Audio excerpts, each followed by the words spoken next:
For more than 2 years, Jennifer Buda has been living a nightmare. This is Jordan's room. Her son Jordan died by suicide. I always keep the door closed because it still smells like him. After being targeted by a sextortion ring at the age of 17. It's been sitting here for 2.5 years and the pictures are falling off.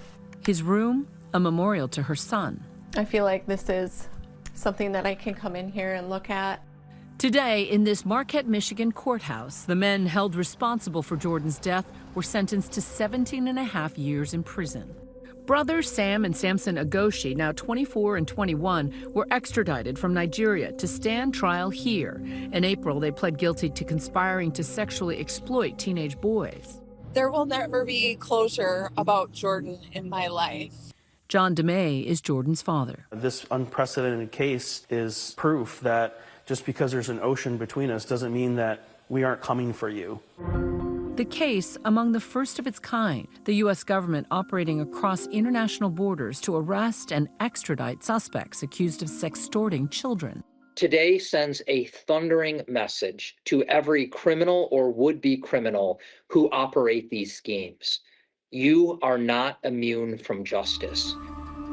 Jordan's tragic death, part of an alarming and increasing trend called sextortion, where scammers threaten to reveal a sexually compromising image or video, targeting young boys between the ages of 10 to 18 across social media, apps, and through video games. Today is a critical reminder for all of us who carry phones or hand them to our kids that these devices can be dangerous. Our cell phones are potentially the means to connect our kids to criminal networks around the world. Often posing as young teen girls, criminals lurk online, sliding into phones and gaming devices of unsuspecting kids. In 2022, there are over 7,000 reported sextortion cases against children in America.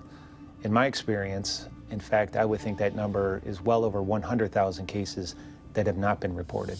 Their tactics, friendly and flirty at first, enticing victims into sending a nude pic, then flipping the script, demanding payment under the threat they'll expose those explicit photos to the world, especially family and friends. The goal is to ramp up that stress. That's also how they're getting a lot of young kids across the country to take their own lives. Just the day before Jordan was targeted, the FBI had issued a nationwide press release warning of an explosive increase in the financial sextortion of boys.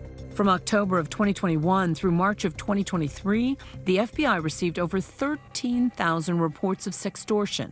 The victims, primarily boys. 20 children have died by suicide directly because of sextortion. When we see deaths resulting from sextortion, it's very likely that that's the tip of the iceberg. Jordan DeMay seemed to have everything going for him. Star athlete and homecoming king. Jordan was a very happy guy. He was always dancing or singing, listening to music. He had a lot of friends. But in 2022, he had a chance encounter on Instagram. It started out with the supposed girl saying, "Hey, we have some friends in common." That girl with the handle Danny Roberts enticing Jordan to send her a nude pic, then demanding money. "I have screenshot all your followers and tags. Can send these nudes to everyone and also send your nudes to your family and friends until it goes viral. All you've to do is to cooperate with me and I won't expose you." Jordan asks, "How much?" Danny, $1,000. Jordan, a victim of sextortion, now spiraling. "I'll kill myself right now." "Because of you." Danny replies, "Good, do that fast." He eventually sent Danny Roberts money. We paid him $300. Paid him what he could. We sent another transaction for $20 or $30. That's all I have. I can't pay anymore. And they kept pushing and pushing. And they were building collages with his compromised photo with other photos of his friends and family and parents, threatening to send it out to them and keep putting the pressure on him. They never gave him a single minute to think. And just 6 torturous hours from that first message, he shot himself with a firearm in his bed. It was obviously total shock. As soon as I called 911, I called Jennifer. And he said, Jordan's gone. And I said, no, no, no. Then Jordan's girlfriend, Kyla, started receiving menacing messages. And I randomly happened to see a direct message on Instagram with photos. One explicit photo of Jordan. It was a random account that looked like a teenage girl. They threatened to send these photos to my family and my friends. Kyla sought help. She told her parents and went to the police. They were able to get her phone and follow the IP address. At that point, it's a matter of officers starting to follow the breadcrumbs. 8 months later, a major break in the case. So Danny Roberts, as we've alleged, is a fictitious name. The perpetrators in this case secured a hacked Instagram account. They found an image of an attractive young woman that they found online. They attributed it to this account, and they made up a name. It turns out that Jordan wasn't up against just one scammer, but 6 of them, all located halfway around the world in Nigeria. We're seeing a majority of the cases recently leading us back to Western Africa, specifically Nigeria. 2 of the men who targeted Jordan DeMay were arrested in Nigeria and brought to justice in the U.S. And just last month, the U.S. Attorney's Office charged 5 American defendants with money laundering related to Jordan's case.